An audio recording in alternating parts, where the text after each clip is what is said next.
What is going on, everybody? Welcome into the inaugural episode of the Energy Newsbeat Daily Standup. We are back and free from the chains of corporate censorship. I am your humble correspondent, Michael Tanner, joined by a man you know very well, the purveyor of the world's greatest news website, EnergyNewsbeat.com, the man, the myth, the legend, Stu Turley. We are back, baby. We are back. Yeah, that's why you get paid the medium bucks. That is why I do get paid the medium bucks. Stu, I am extremely excited to relaunch this podcast. This is something that we had done about a year or 2 years, about a year and a half ago, to be honest with you. We really fell in love with this daily show format and have been mulling around this for a while. So I can only speak for myself when I say I'm extremely excited to get this podcast stood up. Now, we're going to continue to throttle this on the Energy Newsbeat podcast feed. So if that's where you're listening for us, get ready. You're about to hear a lot more of us. But really what we're going to do on this show is it's going to be quick, 15, 20 minutes every single morning. It's going to be covering what happened in the markets yesterday, some of the top topical stories going around, not just the oil and gas business, which is my personal favorite, but the energy business. Stu's going to come in and talk all geopolitics. I mean, it's a barrel of fun today for his stories. I'm going to follow it up, just quickly, lightly cover what's going on in the markets, and then we're going to give you our one big thing today and get you on your way to work and hopefully a productive day. But I can only say hope because you never know. So seriously, I'm pumped for this. What does everybody need to know about this show before we get going? Well, the one thing, Michael, is that I would like to say is that we'll have forms available on energynewsbeat.co or .com. And one of the things is that, Michael, we want to make sure that on the article as this goes out, there'll be a form in there. We want to know what our listeners, what questions, anything with the markets. If there's a question, Michael, we want them to ask it. We had so much good feedback last time when we were getting all that traction. People were letting us know the stories they wanted to hear. What about this? What about the earnings here? What is Putin doing now? What is, all of this just played right on in. But we need to hear what you want to know. Absolutely. Feedback is key. You'll be able to see those links in the bio of this show to everywhere, both Energy Newsbeat and to those forms that Stu's talking about. And I won't throttle all of the criticism of Stu. So unlike last time where we filtered all that out before it got to him, I'll make sure to let it all pass through. So we can actually see how people really feel. Oh, Lordy. And so, again, guys, we're just excited to be here, and we're going to go ahead and kick things off. But before we do that, guys, this show is brought to you by the world's greatest website, EnergyNewsbeat.com. Every single story we're going to cover, every single piece of analysis that we're about to show can be found on that website. If you haven't been to it, first off, I'm shocked and a little sad, but that's okay. You can reel me back in by just going and checking out EnergyNewsbeat.com, the best place for all of your oil and gas energy news, whether it's finance, whether it's geopolitical, whether it's more of an analysis, whether it's just you need to keep up to date on what's going on in the business. It is the place for it. As I mentioned, Stu, as the editor-in-chief and the purveyor of that website, does a great job of standing it up. So that also means any criticism you can lob his way. But I think with that, Stu, enough of the sappy pleasantries. Let's go ahead and get into it. You have a crazy, crazy show for us lined up. First one we're going to cut. First one you got to cover is the Biden pooped on the rug. Gotta love that phrase. And we're really talking about specifically the plan is for gas prices and how, post-election, what now that these midterms are over, what are we going to see with gas prices? You've also got a little story involving some hypocrisy between universities, which just shocks me to no end. I'll finish up again with a little bit of market summary. Looks like that Freeport LNG facility is going to be down for a little bit longer. So that's sort of what you saw gas prices tumble off a cliff the last 20 minutes of trading. We'll cover all that. Stu, start us off. What do you got? Well, do you remember in the beginning there, the story that's on Newsbeat is a cold winter for Europe, blame strategic blindness. Now, the strategic blindness is actually referring to our beloved president. And the president basically said, we're not going to do anything with Nord Stream. We're going to remove the sanctions. There was a lot. I love this story. It talks about the bad things. Europe is in an energy crisis, and it's because of the Biden's administration, Germany's, and all of the EU migrating to renewable energy without having stand-up capability by nuclear or natural gas, without being dependent on Russia. All that complicated mess going out of the way. When Biden cut the sanctions and basically, said, "Hey, I'm done. Putin, you can go ahead and build the Nord Stream 2." There was a lot of champagne. I love this part. Biden's miscalculation must have caused much laughter and substantial champagne consumption in the Kremlin. They just now released this out that Putin was like, way to go, Biden. He blundered his way into the war. And the way that is, even if Putin was hesitant about making Ukraine his new war in theater, Biden's mistake most assuredly did. Tell me that isn't like a wake-up call. Holy smokes, he pooped on the rug.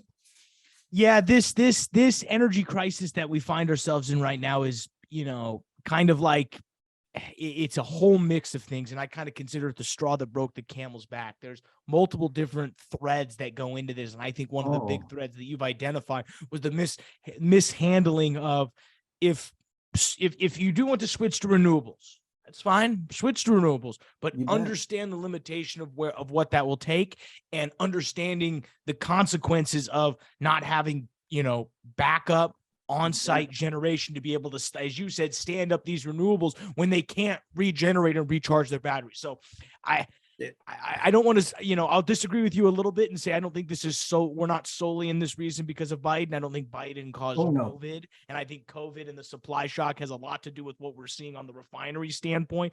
But I do agree with you that this current administration has done a horrible job of managing what was dealt a pretty rough energy outlook deck, and it has really driven that car off the cliff, if anything.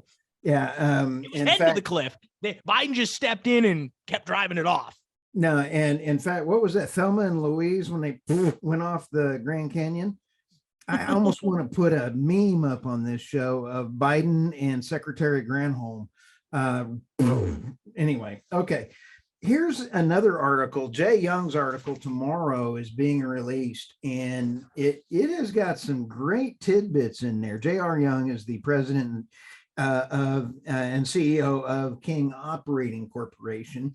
You can find him at kingoperating.com. This article, he's got some great points in here, and some of those points are giving just a little bit of history here. Biden was at COP27. You know what that is, right, Michael? COP27. Unfortunately, I know it's COP27. It's the climate change by the UN. We're all going to save the world event. Yeah, and over 400 private jets showed up to go in from, Kerry and all them. So that was actually quite fun. And how dare you? How dare? Oh yeah. Okay. Now. So when you talk about that, the EPA released Friday, the same thing, Thursday. They released it Thursday. All new regulations coming around the corner. And those regulations are going to cripple. It's going to be continuing on from the EPA on the oil and gas industry, but they're going to catch the renewable industry in the blast. So it's going to change. It's going to slow walk everything. So do you remember when we have regulations where you can only have, in Colorado, you can only have 2,000 feet between a well pad and the corner of a building or anything? Well, it's even worse. It's just an occupied structure, and what constitutes as an occupied structure, that remains to be seen. Well, an outhouse in some places. So hopefully not all the time.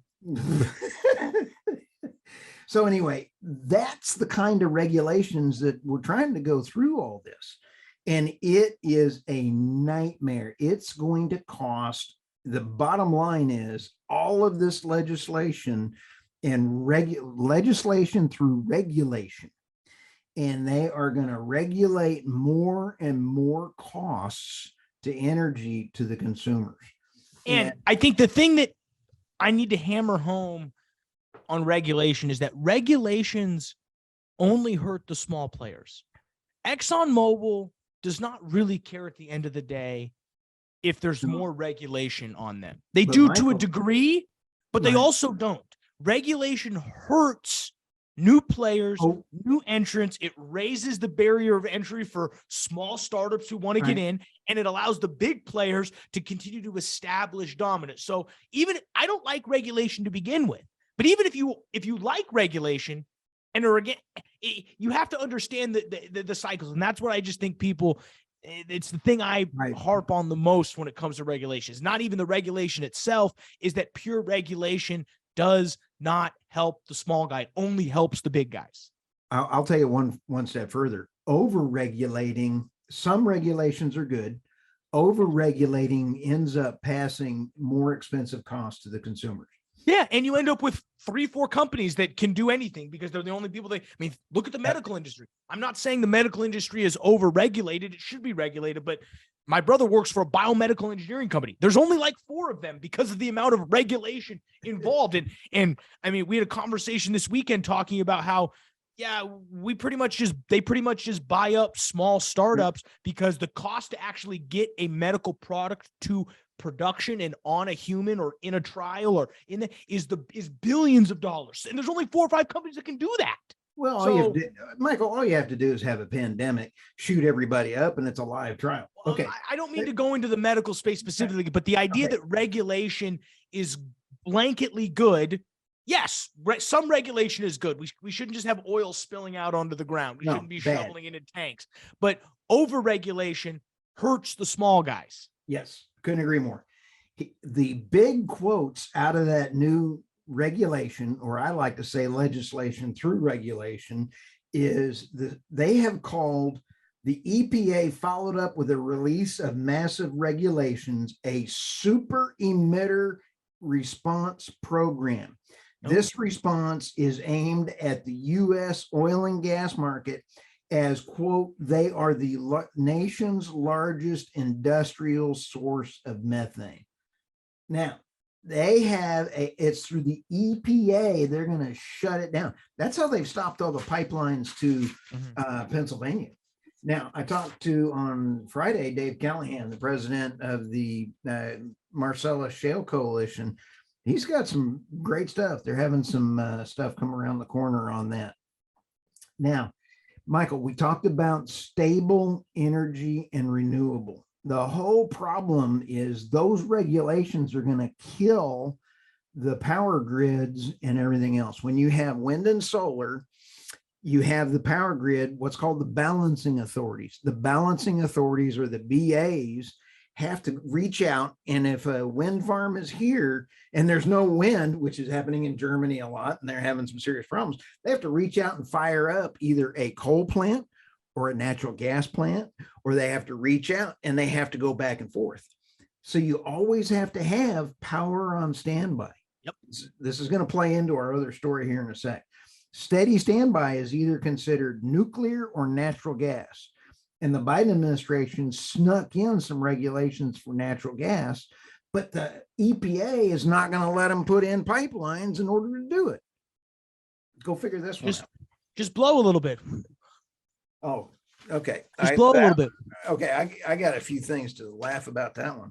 Okay. Yeah, so this is our final story. And let me tell you, I'm absolutely shocked there is hypocrisy at some of our elite institutions in America. Okay, absolutely. This one's on Newsbeat, and the title of the article is United States Universities Deploy Climate Change Hypocrisy. Do as we tell you, not as we do. I saw this, Michael, and it was pathetic.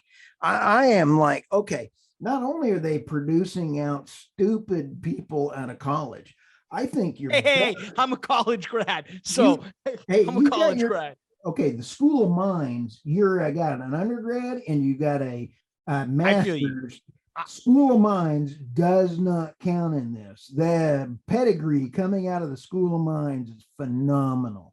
That's a conversation for another, because I would say the mood has shifted tremendously, but that's a story for another day. Continue. Oh, hey, every Mines grad I've met, off the chart, great people. Your exclusion. I mean, Yes, I understand excluding me. Yeah, your exclusion. Okay, let me go through some of these numbers.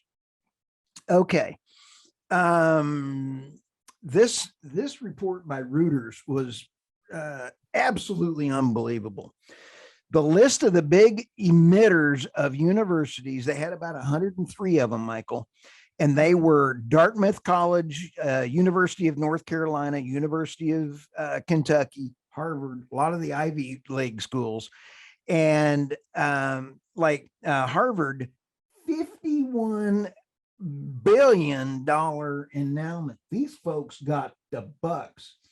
And what happened was, out of these 103 universities, some of them are even using coal plants.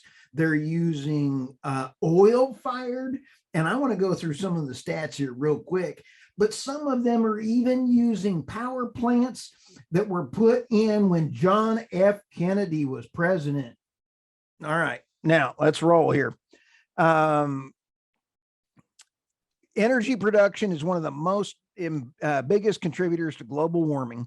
Universities are part of the problem. It's because they operate their own plants. To understand how these facilities stack up against large energy producers, 103 power plants at 93 universities. The EIA figures estimates based on a different factors. Okay, combined, these 103 university power plants emitted, Michael, 5.8 million tons of greenhouse gases in 2020. Holy smokes. Equivalent of 1.1 million cars. It gets even better than that. Okay. It says 2/3 of the 89 power plants obtain no data, lack sophisticated pollution controls. This one down here, nearly half of the university plants were burning fuel oil, coal, wood, chips, at least part of the time. The one that got me, Michael, is there was one of them that was taking all of their burnt ashes from coal and taking it across state lines and dumping it in disproportionately impacted communities. That is climate change hypocrisy at its finest. Here you are, you're supposed to be a higher level, and they're setting, and so you're going to class, and here's this coal plant, and you're saying, oh, we got to go greener. Hey, I don't care if you're going greener. Let's go greener the right way, but let's not be hypocrisy and then fly your jet over to COP27 and have a lot of fun killing jobs. Anyway, sorry. Here's what I found very interesting in this article. And they did a comparison to Exxon's refinery down in Beaumont, Texas, which is the turbine, which is their big turbine facility down there. In 2021, that refinery posted nitrous oxide rates, NOx, that were lower than 95% of all the rates on the nearly 260 campuses that these tests were polluted on by Reuters, not Reuters, but that's okay. Hey, I said that intentionally. You know that. Fair enough. I guess we can't give him credit. That's insane. So that gives you idea of the green movement. ExxonMobil's refinery is emitting less than Harvard's coal-fired facility. I think that's insane. The fact that these colleges are on their own power grid also seems like a little odd. Like, it seems like why is like everyone else hooked up to the same power grid, but then all of a sudden we've got Harvard and Princeton on their own power grid. 70, I believe the number is 70, Michael. 70 of those power plants in those universities put out more CO2 and pollutants than all of the grid operator that they're connected to or nearby.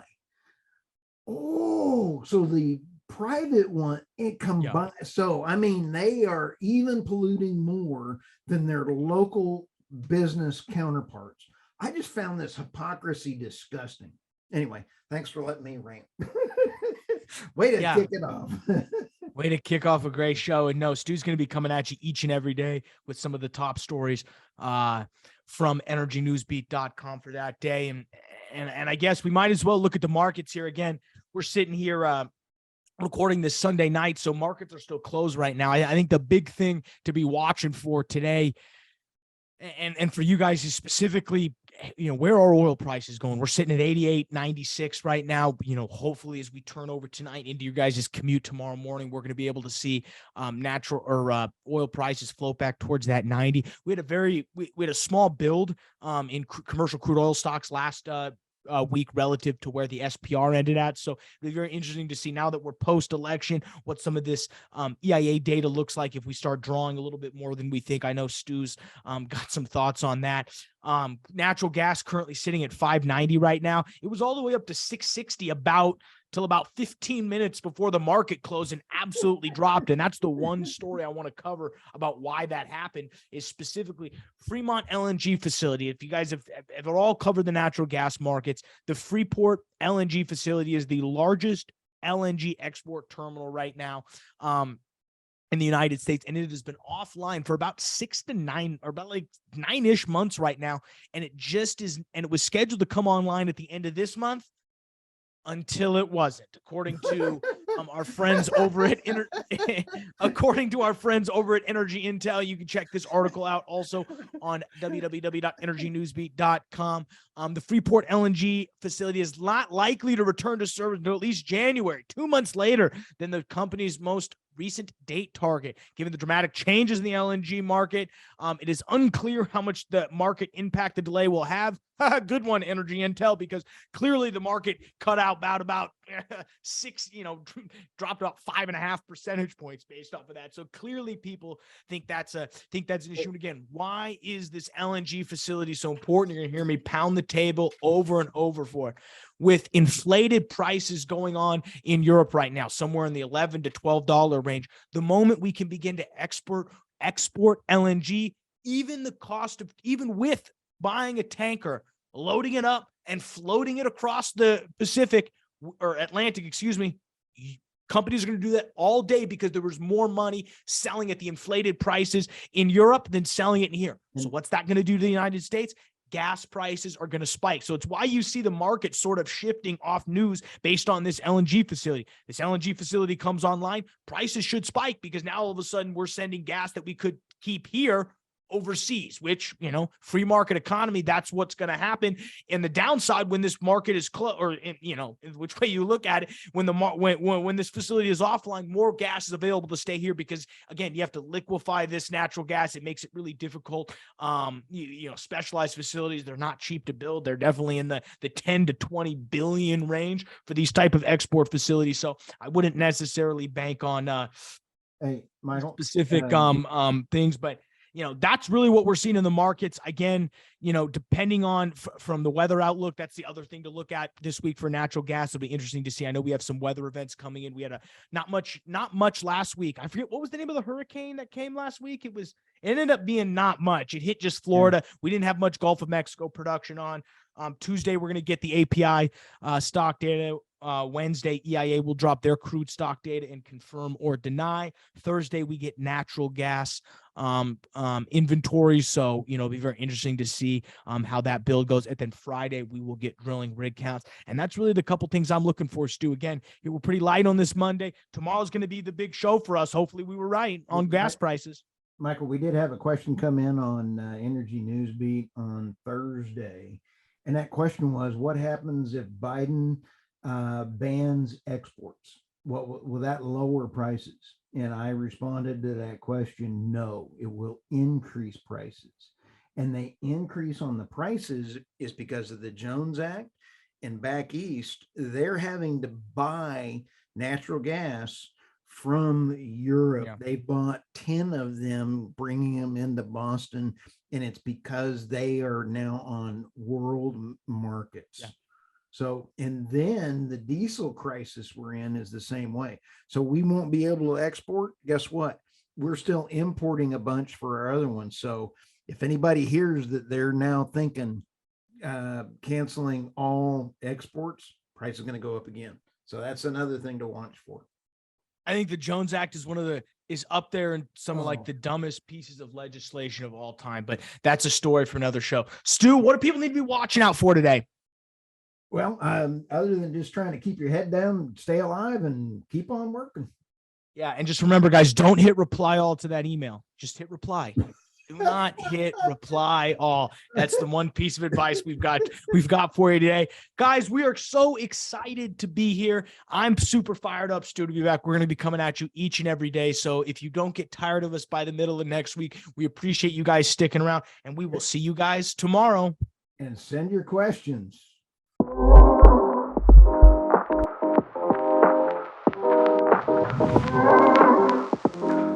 Today's episode of the Energy Newsbeat podcast is brought to you by Enverus. The energy industry faces massive challenges every day, and the events over the last 2 years have caused huge disruptions like never before. Companies in the energy industry need actionable intelligence and a single source of truth that brings all the data together. Enverus is the energy specialized technology partner that provides intelligent connections for a global energy ecosystem. Only Enverus has the analytics, people, experience, and industry scope to connect the right data and information in the right way to discover missed opportunities and deliver fast outcomes. Find out more at Enverus.com. That's ENVERUS.com.